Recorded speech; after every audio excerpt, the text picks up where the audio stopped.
దర్శన్ రూమ్లోకి వచ్చేస్తాడు. వచ్చేసిన తర్వాత శరణ్య దర్శన్ రూమ్ని మంచిగా చక్కగా మల్లెపూలతో బెడ్ను మంచిగా అలంకరించి పెడుతుంది. అప్పుడు దర్శన్ వచ్చి చూసేసరికి బెడ్ మీద అంతా మల్లెపూలు ఉంటాయి.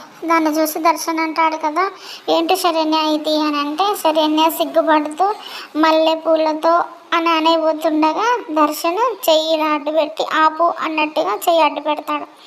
అప్పుడు నేను అడుగుతున్నది మల్లెపూల గురించి కాదు శరణ్య అంటే, శరణ్య అంటుంది కదా, అంటే ఏంటండి అని అంటే, బిహేవియర్ గురించి మాట్లాడుతున్నాను శరణ్య అని చెప్పేసి అంటాడు దర్శన్. అంటే నాకేం అర్థం కాలేదండి అని చెప్పి శరణ్య అంటుంది. అప్పుడు దర్శన్ అంటాడు కదా, మనం కేవలం ఫ్రెండ్స్ మాత్రమే, అంతకుమించి ఏమీ లేదు శరణ్య అని చెప్పేసి దర్శన్ అంటాడు. శరణ్య అంటుంది కదా షాక్ అయ్యి, అదేంటండి తాళి కట్టాక కూడా ఫ్రెండ్స్ అని అలా ఎలా అంటారండి అని చెప్పేసి అంటుంది.